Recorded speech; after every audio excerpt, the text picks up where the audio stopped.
Me llamo Humberto Galván.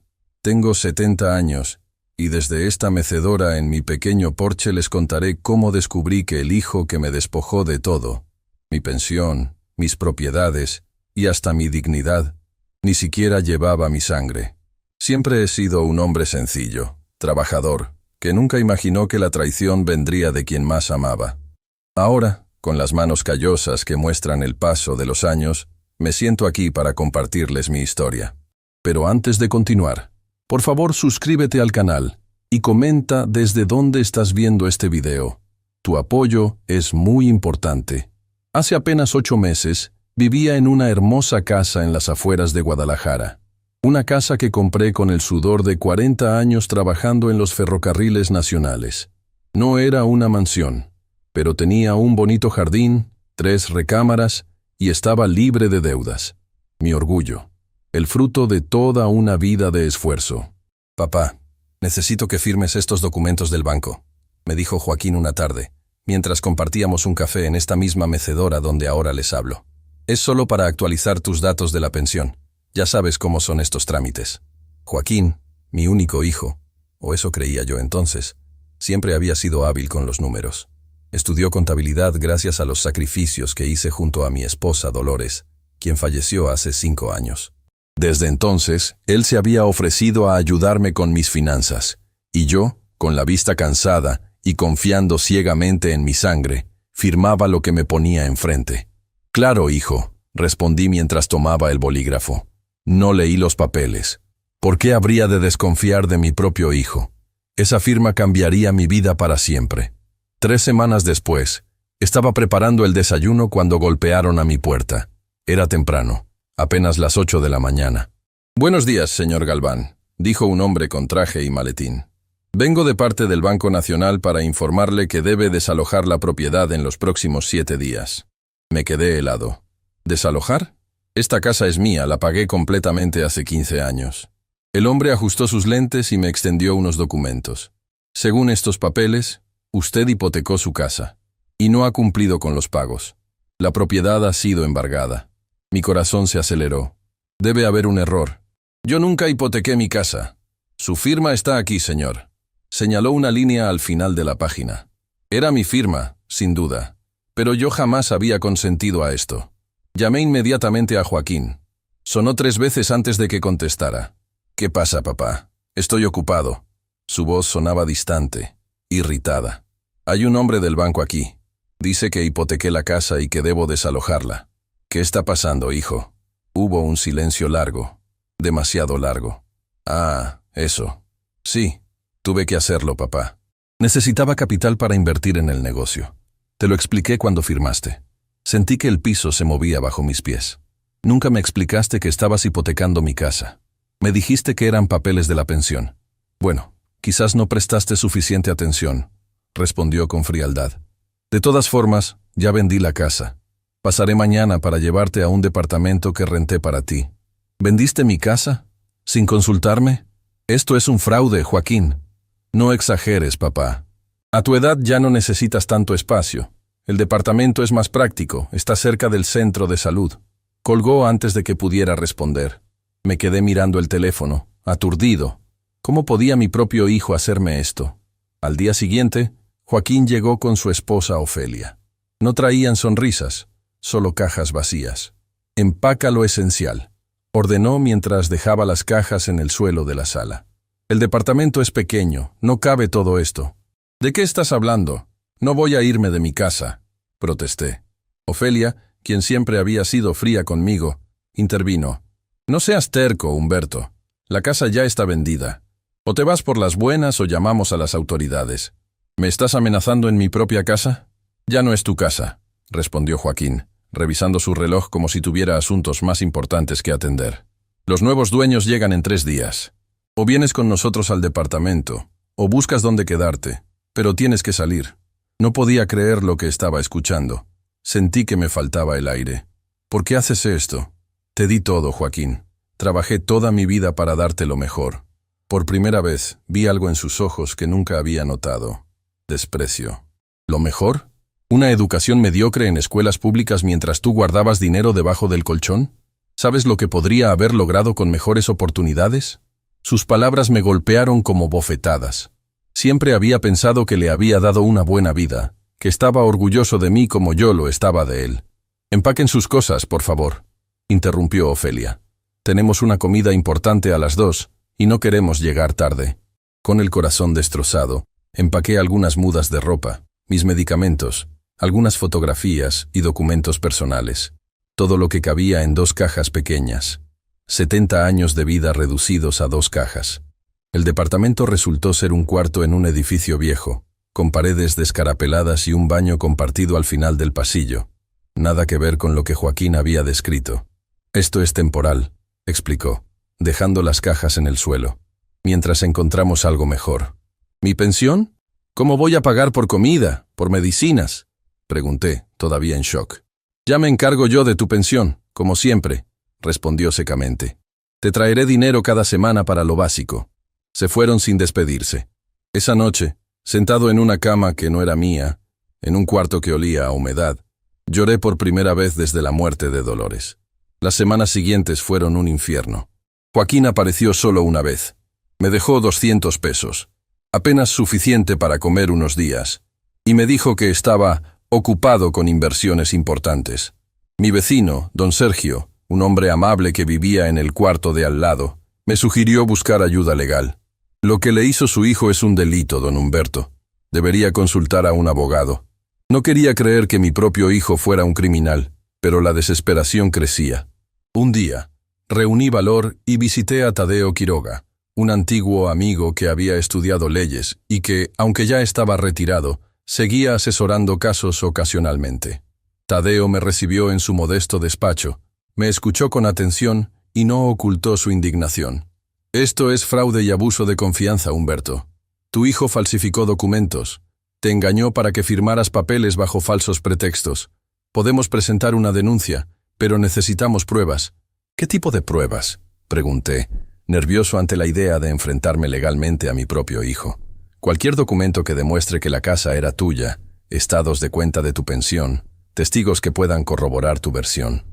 Afortunadamente, entre las pocas cosas que había traído estaban las escrituras originales de la casa y algunos estados de cuenta antiguos. Tadeo revisó los documentos y asintió, satisfecho. «Esto es un buen comienzo. Prepararé una demanda civil y pediremos que se congelen sus cuentas hasta que se resuelva el caso». Las semanas siguientes fueron un torbellino de visitas a juzgados, declaraciones ante notarios y angustiosas esperas. Joaquín contraatacó con su propio abogado, alegando que yo le había donado voluntariamente la casa y que él administraba mi pensión por mi propio bien, debido a mi deterioro mental.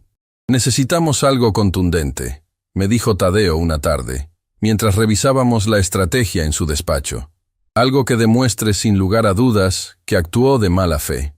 Fue entonces cuando el juez ordenó algo inesperado. Como parte del proceso de herencia que Joaquín había iniciado, alegando que yo estaba incapacitado para manejar mis bienes, se solicitaron pruebas médicas y, sorprendentemente, un examen de ADN para confirmar el parentesco. «Es un procedimiento estándar en estos casos», explicó Tadeo. «No te preocupes, solo confirma lo que ya sabemos». Pero el destino tenía preparada la mayor sorpresa de mi vida. 3 semanas después, Tadeo me citó en su despacho con urgencia. Su expresión era grave cuando me entregó un sobre sellado. «Llegaron los resultados del laboratorio, Humberto. Creo que deberías sentarte». Con manos temblorosas, abrí el sobre y leí el informe 1, 2, 3 veces, incapaz de comprender lo que veía. «Esto debe ser un error», murmuré finalmente. Tadeo negó con la cabeza. «El laboratorio es uno de los más respetados del país. Hicieron la prueba 2 veces para estar seguros. Según el informe, la probabilidad de que Joaquín fuera mi hijo biológico era de 0%. 0. No había margen de error. No había duda. Aquel hombre que había criado durante 45 años, al que había dado todo mi amor y mi confianza, no llevaba mi sangre. ¿Cómo es posible? Las lágrimas corrían por mis mejillas. Dolores nunca... Ella no hubiera... Tadeo puso su mano en mi hombro. «Hay más, Humberto». Cuando presentamos estos resultados ante el juez, el caso tomó un giro inesperado. El juez ordenó una investigación más profunda. Me mostró otro documento, un informe del registro civil que revelaba algo aún más impactante. Hacía 45 años, en el hospital donde nació Joaquín, hubo otro bebé que nació el mismo día, a la misma hora. El hospital tuvo problemas administrativos en esa época, explicó Tadeo. Hubo denuncias por negligencia que fueron archivadas. Creemos que pudo haber una confusión con las identificaciones de los bebés. ¿Estás diciendo que mi verdadero hijo está vivo? ¿Que creció en otra familia? Es una posibilidad que debemos investigar. Si es así, Joaquín probablemente tampoco lo sabe. Esa noche, sentado en la pequeña ventana de mi cuarto rentado, mirando las estrellas que apenas se veían entre los edificios, sentí una mezcla de emociones imposibles de describir. Dolor por la traición de Joaquín, que a pesar de no ser mi sangre, seguía siendo el hijo que había criado. Confusión ante la posibilidad de que Dolores hubiera guardado un secreto tan grande. Y una chispa inesperada de esperanza. En algún lugar podría estar mi verdadero hijo, un hombre que nunca conocí pero que llevaba mi sangre. Voy a encontrarte, susurré a las estrellas. No sé quién eres ni dónde estás, pero voy a encontrarte antes de que sea demasiado tarde. Lo que no imaginaba era que el camino hacia mi hijo perdido me llevaría por lugares oscuros del pasado, revelando secretos que Dolores se había llevado a la tumba y enfrentándome a la verdadera naturaleza de Joaquín, quien, al enterarse de la investigación, haría lo imposible por detenerme. Pero aquí, desde esta mecedora donde ahora les cuento mi historia, puedo decirles que valió la pena cada lágrima, cada noche de insomnio, cada momento de desesperación. Porque al final del camino encontraría no solo justicia, sino también el amor de una familia que nunca supe que tenía. Desde esta mecedora, mientras el sol de la tarde cae suavemente sobre el porche, continúo mi historia. Les contaba cómo descubrí que Joaquín, el hijo que me había despojado de todo, no era mi sangre. Esa revelación cambió mi vida para siempre. La mañana siguiente a recibir los resultados del ADN, me desperté con un propósito claro: encontrar a mi verdadero hijo. Tadeo había prometido ayudarme a investigar en los registros del hospital, pero yo no podía quedarme quieto esperando. Necesito ver las fotos antiguas, le dije a don Sergio mientras desayunábamos en la pequeña cocina compartida del edificio. Quizás haya alguna pista en ellas. ¿Dónde las tiene, don Humberto? En mi casa, o lo que solía ser mi casa, respondí con amargura. Joaquín no me permitió llevarme más que lo esencial. Don Sergio, quien siempre se había mostrado solidario conmigo, dejó su taza de café y me miró con determinación. Pues hay que ir por ellas. ¿Sabes si Joaquín vive ahí ahora? No, él tiene su propia casa en la primavera. Vendió mi casa a una pareja joven. Entonces vamos a hablar con esa pareja. Les explicamos la situación, seguro entenderán. Esa misma tarde, don Sergio me acompañó hasta mi antigua casa. El jardín que tanto cuidé ya mostraba signos de abandono, pero las bugambilias que planté con Dolores seguían floreciendo, ajenas al drama humano que se desarrollaba a su alrededor. Toqué el timbre con el corazón acelerado. Una mujer joven, de unos 30 años, abrió la puerta. ¿Puedo ayudarlos?, preguntó, mirando con curiosidad a dos ancianos parados en su puerta. Disculpe la molestia, señora, comencé. Mi nombre es Humberto Galván. Esta fue mi casa hasta hace poco, cuando mi hijo la vendió sin mi consentimiento. Su expresión cambió de inmediato, una mezcla de sorpresa y preocupación. ¿Usted es don Humberto? Su hijo nos dijo que usted había decidido mudarse a un asilo porque la casa era demasiado grande para cuidarla. Me temo que eso no es cierto, señora. Mi hijo me engañó para firmar papeles y luego me obligó a mudarme a un cuarto rentado. La invité a contactar a Tadeo para verificar mi historia y le mostré mi identificación oficial. Después de una breve llamada telefónica, su actitud cambió completamente. «Por favor, pasen», nos invitó. «Mi esposo está trabajando, pero regresará pronto. Me llamo Lucía, por cierto». Ya dentro me dolió ver cómo habían cambiado mi hogar. Los muebles que compartí con Dolores durante décadas habían desaparecido, reemplazados por piezas modernas que no contaban ninguna historia. «¿Qué es lo que busca exactamente, don Humberto?», preguntó Lucía. Álbumes de fotografías, documentos personales, estaban en un baúl de madera en el ático. Lucía asintió. «No hemos tocado nada del ático. Apenas nos mudamos hace 2 semanas y todavía estamos organizándonos. Subimos al ático, un espacio pequeño pero ordenado, donde guardaba los recuerdos más preciados de mi vida. Y allí estaba el baúl, cubierto de polvo pero intacto. ¿Puedo llevarme esto? Son recuerdos personales. No tienen valor para nadie más que para mí. Por supuesto, respondió Lucía con amabilidad. Pero, don Humberto, hay algo que debe saber. Su hijo regresó hace 3 días. Dijo que había olvidado algo importante.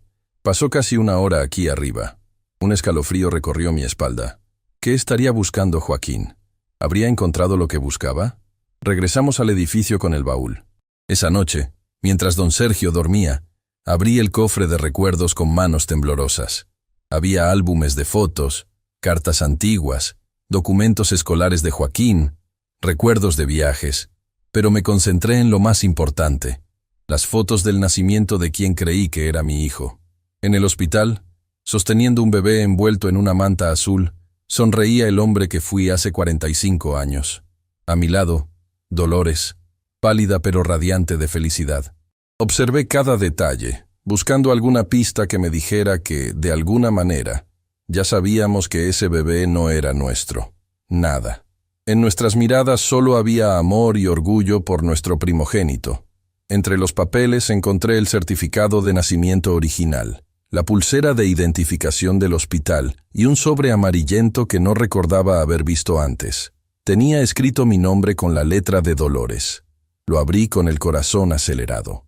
Dentro había una carta fechada 15 años atrás, poco antes de que le diagnosticaran el cáncer que finalmente se la llevaría. Mi querido Humberto, si estás leyendo esto, significa que ya no estoy a tu lado. Hay algo que he guardado en mi corazón durante demasiado tiempo, un peso que no quiero llevar conmigo a la tumba. El día que nació nuestro hijo, hubo una confusión en el hospital. Estaba exhausta después del parto, y cuando me trajeron al bebé, algo en mi interior me dijo que no era nuestro hijo. Llamé a la enfermera, pero me aseguró que no había error. Días después, cuando ya estábamos en casa, seguía sintiendo que algo no estaba bien. Contraté a un investigador privado, quien descubrió que otro bebé había nacido a la misma hora. La otra madre era una mujer soltera, sin recursos, que había dado a luz y se había marchado del hospital el mismo día, rumbo a Chiapas, según le dijeron. Para entonces, ya habíamos registrado al bebé como Joaquín Galván. ¿Qué podía hacer? ¿Buscar a una mujer sin recursos en un estado lejano? ¿Quitarle a su hijo para recuperar al nuestro? ¿Decirte a ti que ya adorabas a Joaquín, que no era nuestro? Decidí callar y amar a ese niño como si fuera mío, nuestro. Pero el destino es extraño, Humberto. Un día, hace 5 años, vi a un joven en el mercado que era tu viva imagen a los 40 años. Me acerqué, temblando, y le pregunté su nombre. Se llamaba Emiliano Ruiz, trabajaba como maestro en la escuela primaria del barrio La Esperanza, y había sido adoptado por una pareja humilde cuando era un bebé. No tuve el valor de decirle la verdad ni de contártelo a ti, pero dejé dinero en un fideicomiso a su nombre, sin que él supiera quién lo había hecho, para ayudarlo a construir una vida mejor. Perdóname, Humberto. Espero que entiendas por qué guardé silencio.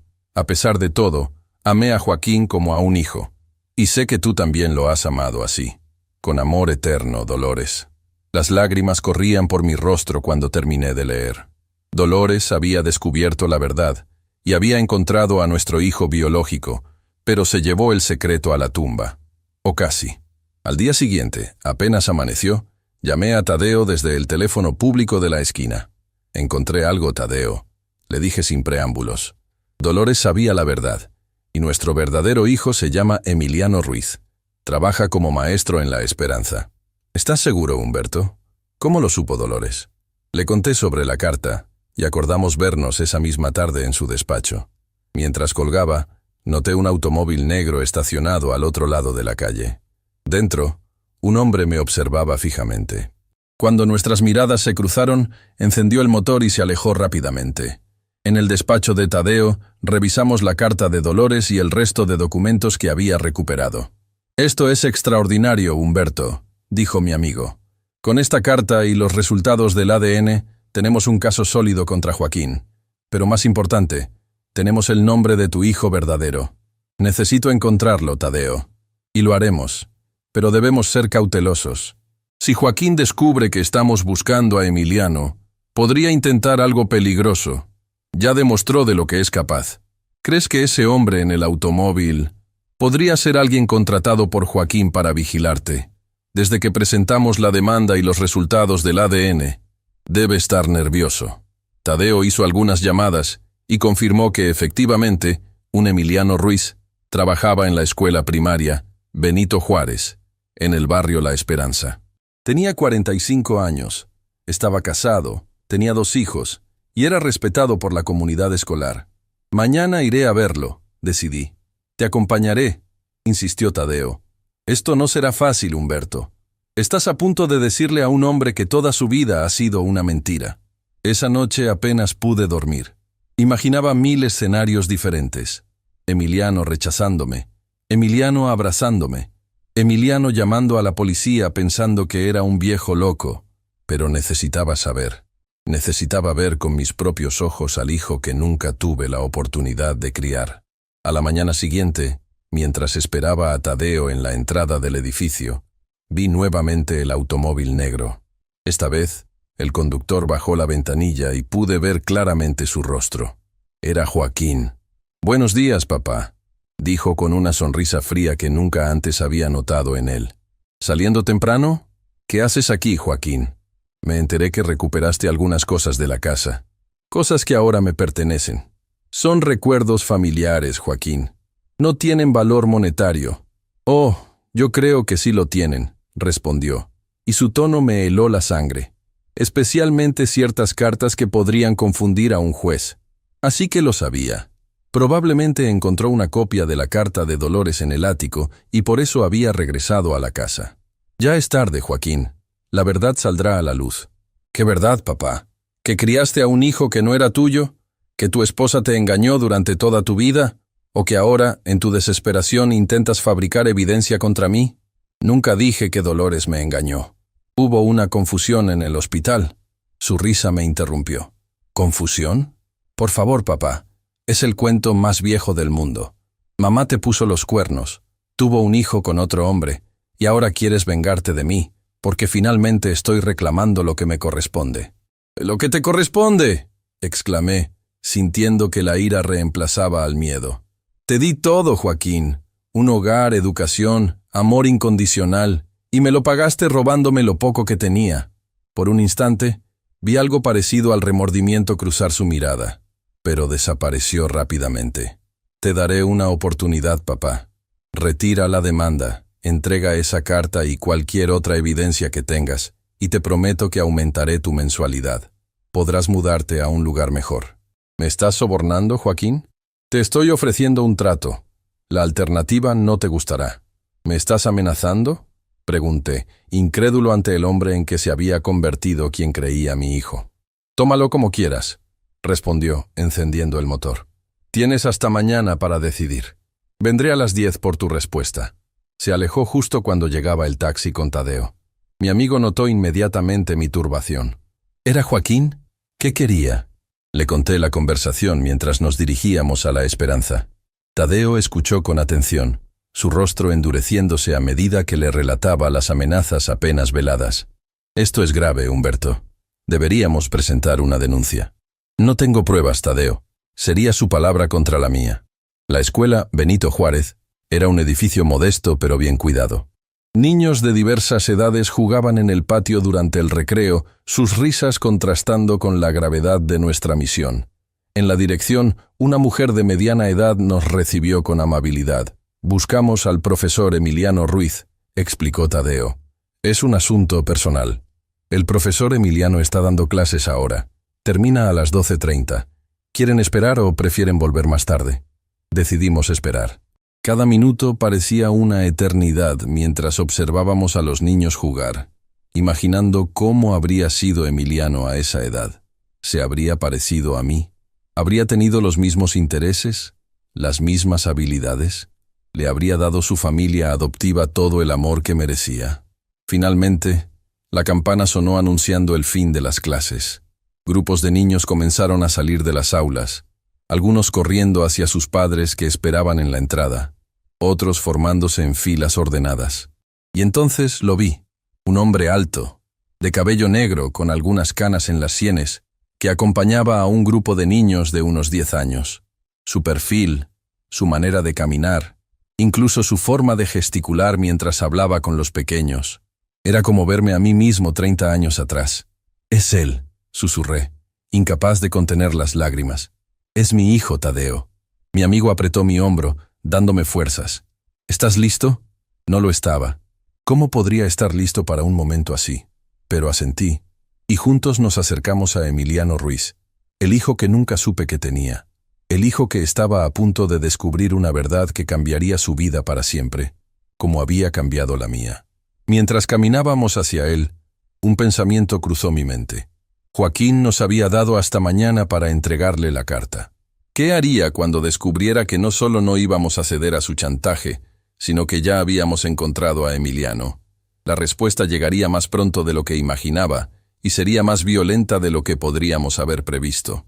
La tarde se va poniendo fresca mientras sigo contándoles mi historia desde esta mecedora. El momento en que vi a Emiliano por primera vez quedó grabado en mi memoria como uno de esos instantes que dividen la vida en un antes y un después.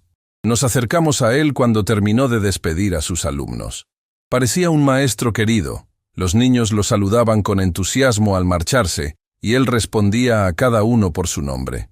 «¿Profesor Ruiz?», preguntó Tadeo cuando estuvimos a su lado. Emiliano se volvió hacia nosotros con una sonrisa amable. «Sí, soy yo. ¿En qué puedo ayudarlos?». Verlo de cerca fue como mirarme en un espejo que reflejara el pasado. Tenía mis mismos ojos, la misma forma de la mandíbula, incluso el mismo lunar pequeño cerca de la ceja izquierda que yo había heredado de mi padre. «Mi nombre es Tadeo Quiroga, abogado», se presentó mi amigo. «Y este es Humberto Galván. Necesitamos hablar con usted sobre un asunto personal muy importante». La sonrisa de Emiliano se transformó en una expresión de curiosidad. Me miró con más atención, y por un instante me pareció ver un destello de reconocimiento en sus ojos, como si algo en lo más profundo de su ser pudiera sentir el vínculo que nos unía. «¿Nos conocemos, señor Galván?», preguntó. «No», respondí con la voz quebrada por la emoción. «Pero deberíamos habernos conocido hace mucho tiempo». La directora nos ofreció usar su oficina para hablar en privado. Una vez allí, sentados frente a frente, Tadeo tomó la iniciativa de explicar la situación, consciente de que yo estaba demasiado conmovido para hacerlo coherentemente. «Lo que vamos a contarle es algo delicado, profesor Ruiz», comenzó. «Hace unos meses, el señor Galván descubrió que el hombre que creía su hijo biológico no lo era. Un examen de ADN lo confirmó». Emiliano nos miraba alternativamente, con una expresión que mezclaba confusión y cautela. «Lamento su situación, pero no entiendo qué tiene que ver conmigo», dijo finalmente. Tadeo continuó. «La esposa del señor Galván dejó una carta antes de fallecer. En ella explica que hubo una confusión en el hospital el día que nació su hijo, hace 45 años. 2 bebés nacieron casi a la misma hora». A medida que Tadeo relataba los hechos, la expresión de Emiliano pasaba de la incredulidad al asombro. Cuando mencionó la fecha exacta del nacimiento y el nombre del hospital, Emiliano se puso pálido. «Esa es mi fecha de nacimiento», murmuró. «Y ese hospital...». «Según la carta», prosiguió Tadeo, «la señora Dolores lo vio a usted hace unos años y notó el extraordinario parecido con su esposo. Investigó y descubrió que usted había sido adoptado siendo un recién nacido». Emiliano se levantó y caminó hasta la ventana, dándonos la espalda. Sus hombros se tensaron. «Mi madre adoptiva me contó que fui abandonado en el hospital», dijo con voz contenida.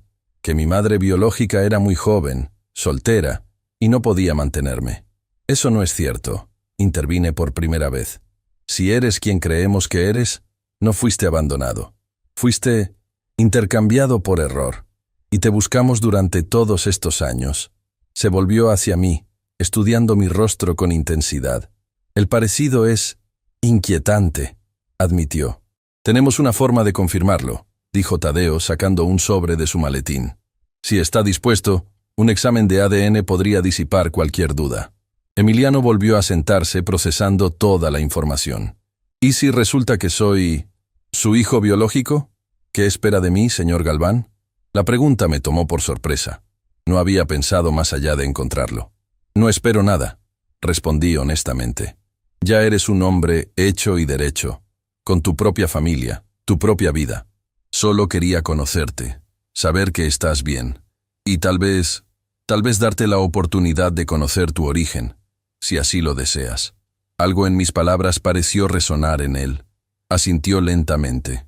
Mi madre adoptiva falleció hace 3 años. Mi padre, el año pasado. Siempre me preguntaba de dónde venía, quién era mi familia biológica. Nunca imaginé que pudiera haber sido amado, esperado. Lo eras, afirmé con fervor. Dolores y yo te esperábamos con tanta ilusión. Emiliano respiró hondo. Haré el examen de ADN, pero necesito tiempo para asimilar todo esto, y tendré que hablarlo con mi esposa. Intercambiamos números telefónicos y acordamos encontrarnos en un laboratorio al día siguiente. Cuando nos despedimos, hubo un momento de duda, como si ambos quisiéramos abrazarnos pero no supiéramos si era apropiado. Finalmente, nos dimos la mano, un gesto formal que contradecía la tormenta emocional que ambos estábamos experimentando. De regreso en el taxi, Tadeo me miró preocupado. Deberíamos ir directamente a la delegación a presentar una denuncia contra Joaquín por sus amenazas. Primero necesito regresar al cuarto. La carta original de Dolores está allí, y quiero tenerla segura. Llegamos al edificio donde vivía cerca del atardecer. Don Sergio nos recibió en la entrada, visiblemente agitado. Don Humberto, qué bueno que llegó. Estuvo aquí su hijo preguntando por usted. Cuando le dije que había salido temprano se puso como loco. Exigió entrar a su cuarto, pero me planté en la puerta y no lo dejé. Amenazó con volver con la policía. ¿Hace cuánto tiempo se fue?, preguntó Tadeo. Hace como 2 horas, pero antes de irse dijo algo raro. Dijo, dile al viejo que tiene hasta mañana, o el maestrito y su familia van a lamentarlo. Sentí que la sangre se me helaba. ¿Cómo sabía Joaquín sobre Emiliano? Debió seguirnos hasta la escuela, murmuró Tadeo, confirmando mis temores. Esto es grave, Humberto. Está amenazando a Emiliano y su familia. Subimos a mi cuarto para recoger la carta original y otros documentos importantes. Mientras los guardaba en un sobre, Tadeo hizo varias llamadas, cada vez más frustrado. La policía dice que no pueden hacer nada sin pruebas concretas de las amenazas, me explicó. Y como Joaquín es técnicamente tu hijo en los registros oficiales, pueden considerarlo un asunto familiar. ¿Y si hablo con el comandante Ríos? Me debe algunos favores de cuando trabajaba en los ferrocarriles. Es una buena idea. Mientras tanto, deberíamos advertir a Emiliano. Llamé al número que Emiliano me había dado, pero solo respondió el buzón de voz.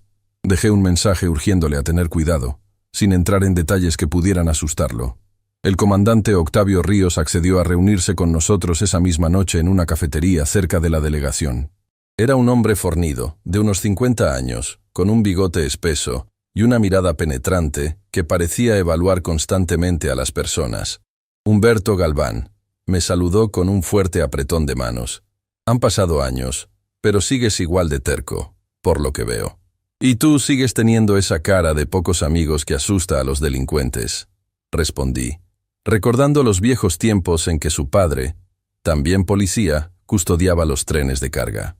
Después de las presentaciones, le contamos toda la historia. El fraude de Joaquín, el descubrimiento del ADN, la carta de Dolores, el encuentro con Emiliano y, finalmente, las amenazas. Ríos escuchó atentamente, tomando notas ocasionales. Cuando terminamos, se reclinó en su silla, pensativo. Legalmente, estamos en terreno complicado, admitió. Las amenazas son vagas y sin testigos directos, excepto don Sergio. El fraude con la casa es más claro, pero llevará tiempo resolverlo en los tribunales. ¿Y mientras tanto?, preguntó Tadeo. ¿Emiliano y su familia deben vivir bajo amenaza? ¿Humberto debe esconderse? Ríos negó con la cabeza. No he dicho que no podamos hacer nada. Oficialmente mis manos están atadas, pero extraoficialmente. Se inclinó hacia adelante bajando la voz. Puedo asignar una patrulla para vigilar discretamente la casa de Emiliano.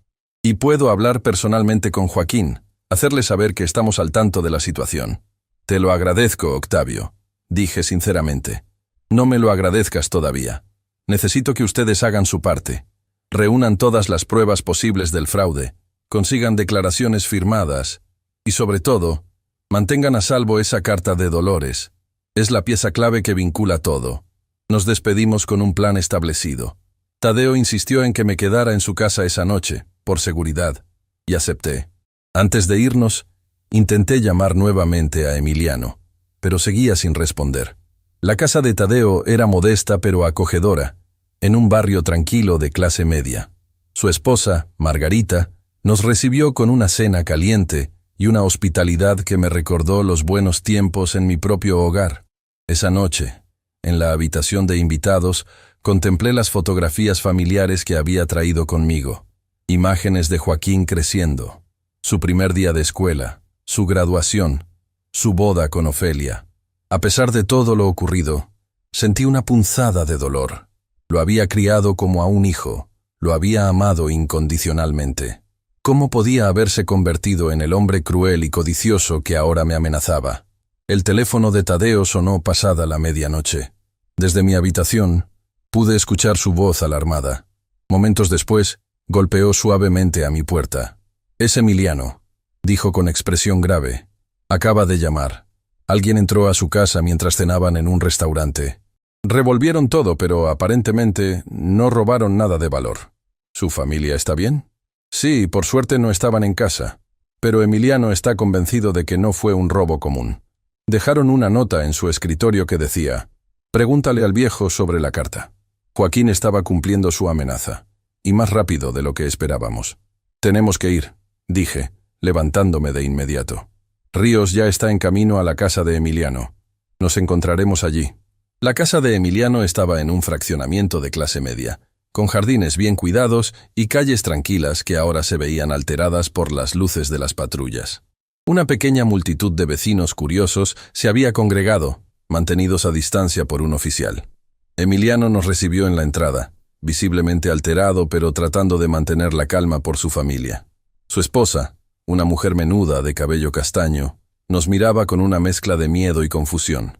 Sus dos hijos, un adolescente y una niña de unos 12 años, permanecían sentados en el sofá, abrazados. «¿Quiénes son ustedes realmente?», exigió saber la mujer. «¿Por qué nos está pasando esto?». «Lo siento mucho», dije con sinceridad. «Nunca quise poner a su familia en peligro». «Raquel, ellos son las personas de las que te hablé», intervino Emiliano. «El señor Galván cree que podría ser su hijo biológico, y por eso alguien irrumpe en nuestra casa. Por eso mis hijos están aterrorizados». El comandante Ríos se unió a la conversación, mostrando su placa. «Señora, entiendo su preocupación. Estamos tomando este incidente muy en serio. Ya he asignado una patrulla para vigilar su casa las 24 horas. Mientras los oficiales revisaban la casa en busca de evidencias, Tadeo y yo le explicamos a Emiliano y Raquel la situación completa, incluyendo las amenazas de Joaquín». «¿Qué quiere este hombre?», preguntó Raquel. «¿Dinero? Quiere la carta que prueba que él no es mi hijo biológico», expliqué.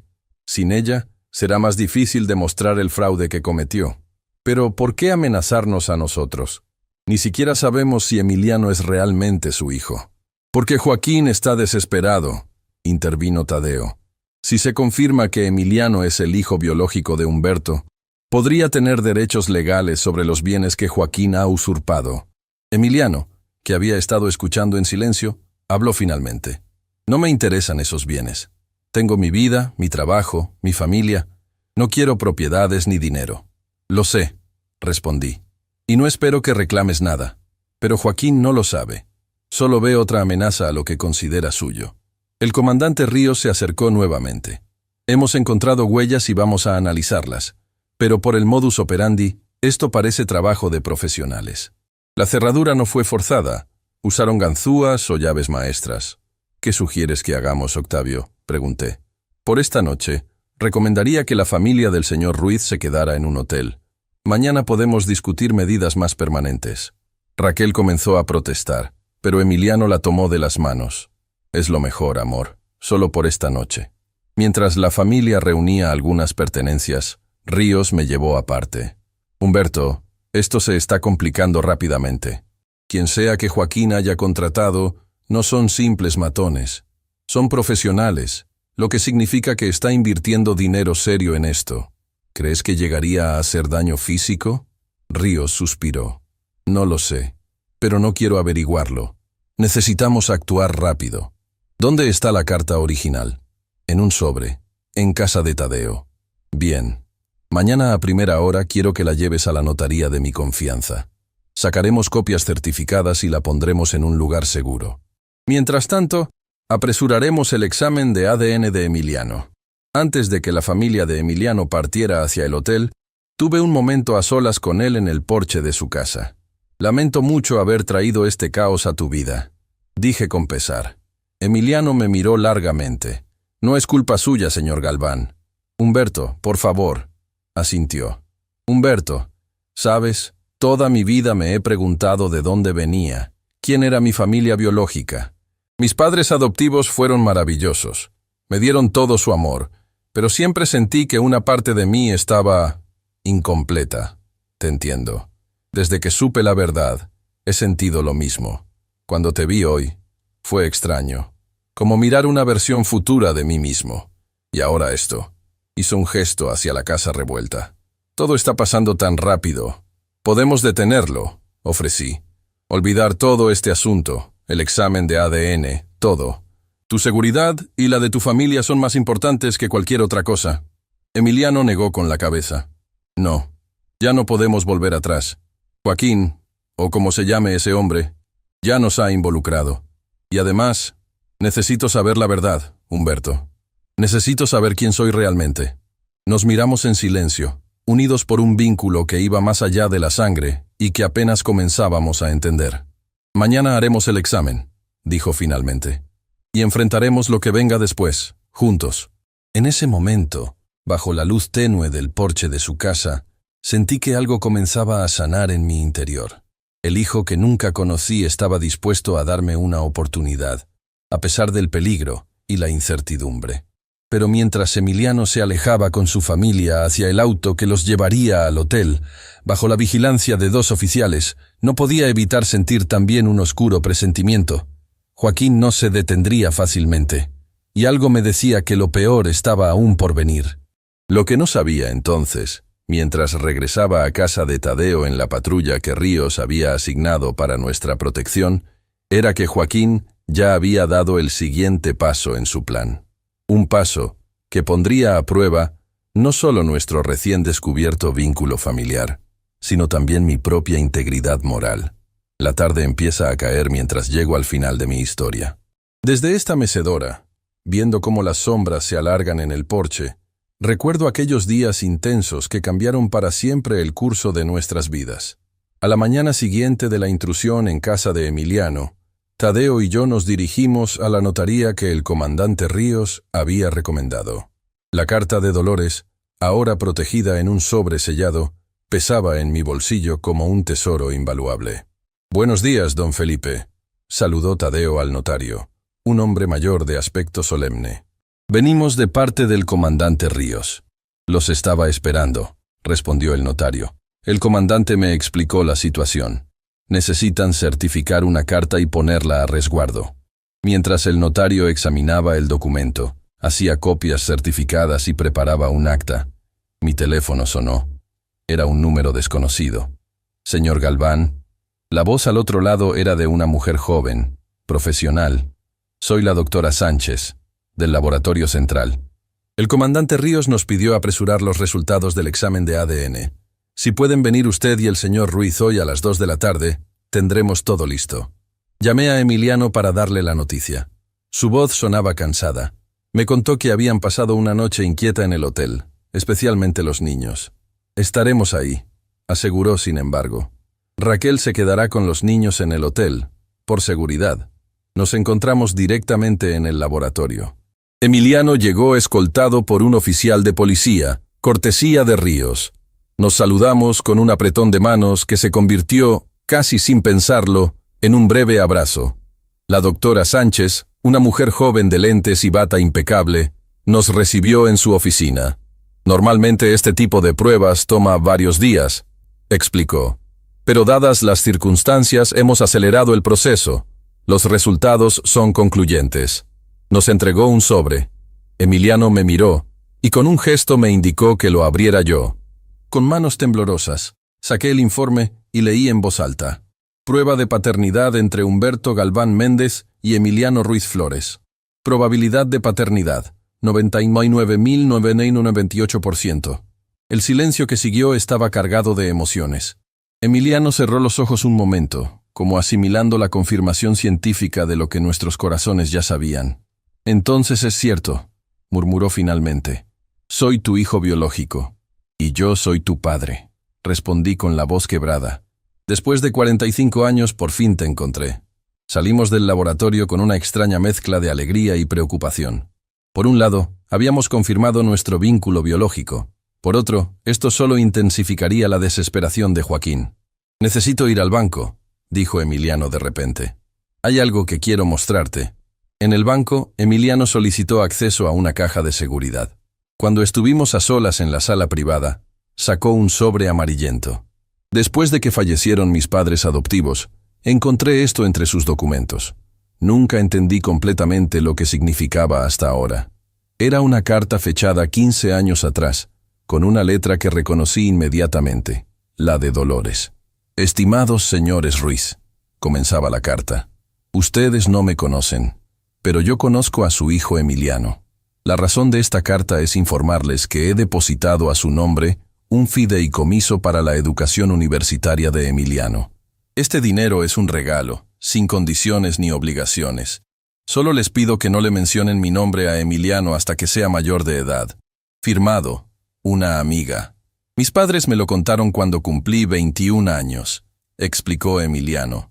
Gracias a ese dinero pude estudiar la universidad sin preocupaciones económicas. Siempre me pregunté quién era esa misteriosa benefactora. Dolores, suspiré. Incluso sin poder decirte la verdad, encontró la manera de cuidarte, de formar parte de tu vida. ¿Por qué no me buscó directamente? ¿Por qué no te contó a ti la verdad? Era la pregunta que yo mismo me había hecho tantas veces. Creo que temía destruir dos familias, respondí tras reflexionar. La tuya, con los padres que te habían criado con amor, y la nuestra, con Joaquín, a quien habíamos criado como nuestro hijo. Quizás pensó que la verdad causaría más dolor que bien. Emiliano asintió lentamente. Entiendo su dilema. Yo también soy padre. Mientras salíamos del banco, noté un automóvil negro estacionado en la acera opuesta, el mismo que había visto vigilando mi edificio. No mires ahora, le dije a Emiliano en voz baja, pero creo que nos están siguiendo. El auto negro, al otro lado de la calle. El oficial que nos escoltaba también lo notó y discretamente habló por su radio. Nos apresuramos hacia nuestro vehículo, pero antes de llegar, el auto negro arrancó y pasó junto a nosotros lentamente. El vidrio del pasajero bajó y pude ver claramente a Joaquín. Tiempo agotado, papá, dijo con una sonrisa fría. Espero que estés listo para las consecuencias. Antes de que pudiéramos responder, el auto aceleró y desapareció entre el tráfico. Ese era... comenzó Emiliano. Joaquín, confirmé. Mi supuesto hijo. El oficial ya había reportado el incidente y recibido instrucciones. El comandante Ríos quiere que vayan inmediatamente a la delegación, nos informó. En la delegación, el comandante nos esperaba con expresión grave. Tenemos un problema, dijo sin preámbulos. Joaquín acaba de presentar una denuncia contra ustedes dos. ¿Una denuncia?, exclamé, incrédulo. ¿Por qué motivo? Alega que están conspirando para defraudarlo, falsificando documentos y resultados médicos para quitarle su herencia legítima. Eso es absurdo, protesté. Él es quien me ha defraudado a mí. Lo sé, Humberto, respondió Ríos con calma. Pero ha presentado testigos, incluyendo a su esposa Ofelia, que afirman que tú has estado actuando erráticamente, con delirios de persecución y conducta paranoica. Está tratando de que me declaren incompetente, comprendí, sintiendo una ola de indignación, para mantener control sobre mis bienes. Exactamente. Y ha solicitado una orden de restricción contra Emiliano, alegando acoso. Emiliano, que había escuchado todo en silencio, habló finalmente. Esto es increíble. Ni siquiera lo conozco personalmente. Es una táctica dilatoria, intervino Tadeo, que acababa de unirse a nosotros. Quiere ganar tiempo mientras busca la carta original. Lo que me preocupa, dijo Ríos, Es que Joaquín parece tener contactos en lugares importantes. La denuncia fue procesada inusualmente rápido y ya hay un juez asignado que está considerando sus solicitudes. ¿Qué podemos hacer?, pregunté, sintiendo que la situación se nos escapaba de las manos. «Contraatacar», respondió Ríos con determinación. «Presentaremos nuestra propia denuncia por fraude, respaldada por toda la evidencia que hemos reunido. La carta certificada, los resultados del ADN, los testimonios de los vecinos sobre cómo te sacaron de tu casa. Pasamos las siguientes horas preparando documentos, firmando declaraciones y elaborando una estrategia legal con Tadeo. Ya era de noche cuando terminamos. Deberías quedarte en mi casa nuevamente», ofreció Tadeo. «No es seguro que regreses a tu cuarto. Y tú deberías venir también», le dije a Emiliano. «Tu familia estará más segura si Joaquín no puede encontrarte». Emiliano llamó a Raquel para explicarle la situación.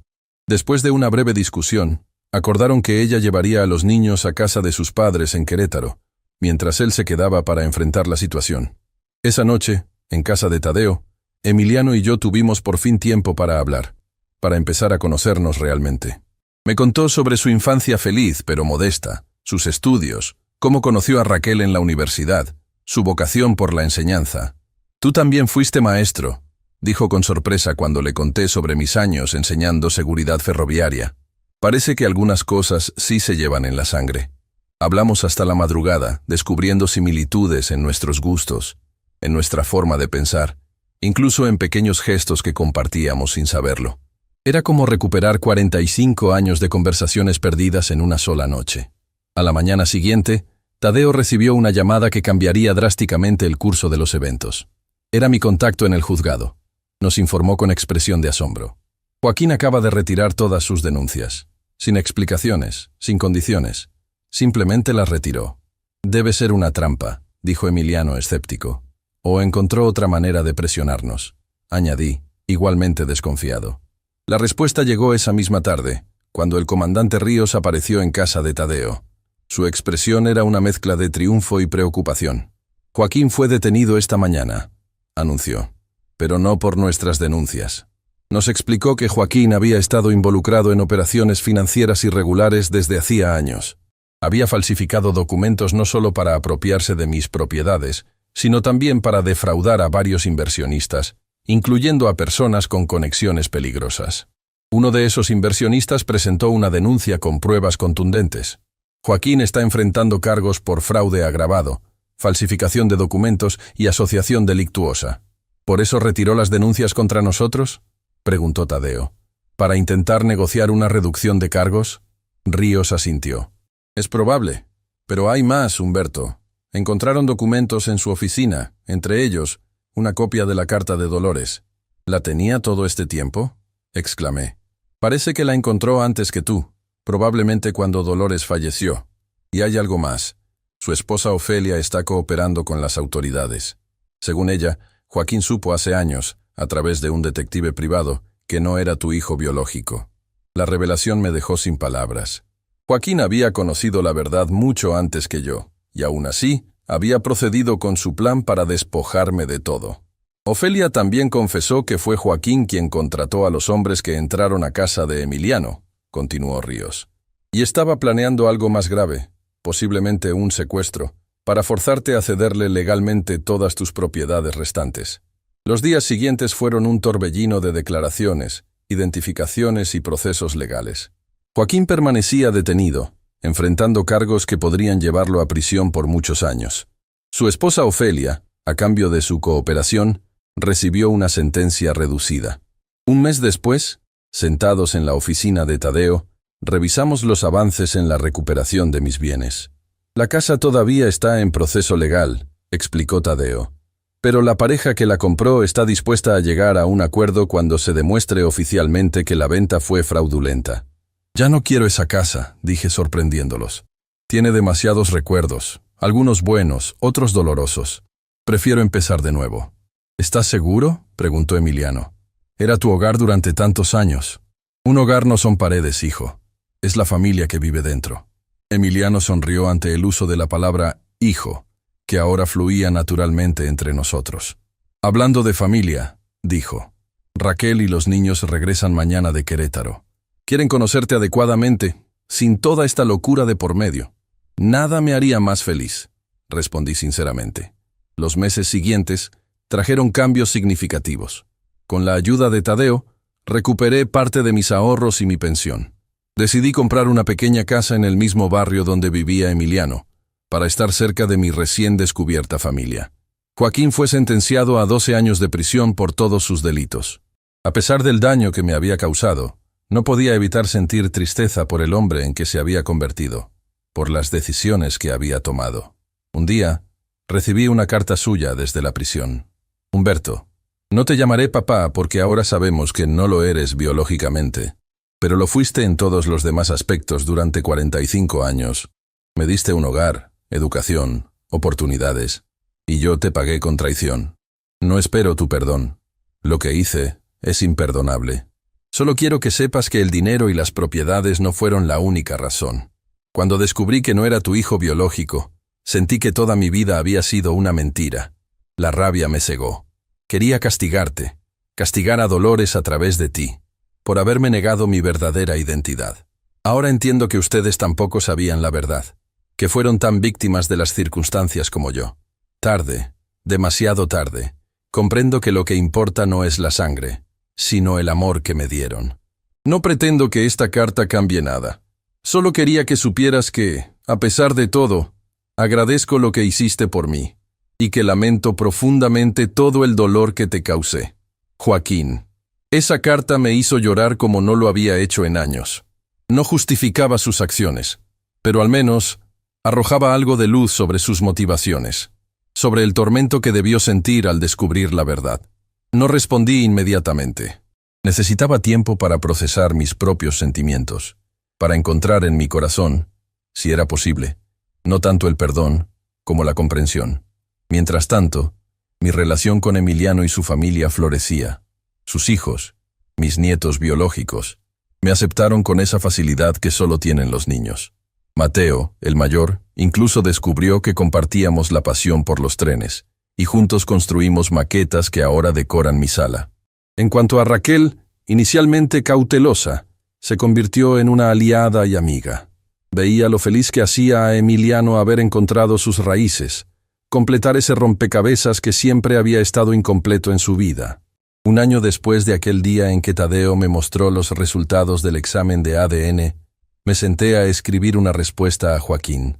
Querido Joaquín, te llamo querido porque, a pesar de todo lo ocurrido, sigues siendo el niño que crié, que vi crecer, que amé incondicionalmente durante décadas. La sangre no te hizo menos mi hijo, de lo que ahora Emiliano es mi hijo también. El dolor que me causaste fue profundo, no lo negaré, pero entiendo el shock que debiste sentir al descubrir la verdad. Lo sé porque yo mismo lo experimenté. No puedo decirte que te perdono completamente. Ese es un camino que aún estoy recorriendo. Pero puedo decirte que no te odio, que entiendo el torbellino de emociones que te llevó a actuar como lo hiciste. Cuando salgas de prisión, si quieres intentar reconstruir algún tipo de relación, mi puerta estará abierta. No será fácil, habrá heridas que quizás nunca cicatricen completamente. Pero la vida me ha enseñado que nunca es tarde para empezar de nuevo. Con afecto, Humberto. Y así, desde esta mecedora donde les he contado mi historia, contemplo ahora un futuro que nunca imaginé. A mis 70 años, descubrí que mi vida no estaba terminando, sino transformándose. Perdí una casa, pero gané un hogar. Perdí a un hijo que creía mío, pero encontré a otro que lo era verdaderamente. Experimenté la traición más dolorosa, pero también el reencuentro más hermoso. Si algo he aprendido de todo esto, es que la familia no se define solo por la sangre, sino por el amor, por las elecciones que hacemos cada día.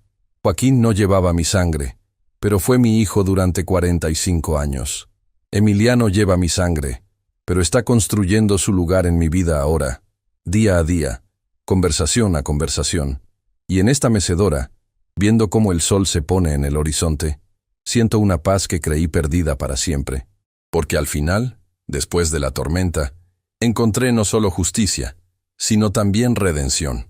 Y sobre todo, encontré la verdad, esa verdad que, aunque dolorosa, Finalmente, me hizo libre. Si mi historia te conmovió, no olvides suscribirte y activar las notificaciones para conocer más testimonios reales como el mío. Tu apoyo me anima a seguir compartiendo estas experiencias que nos enseñan el verdadero valor de la familia.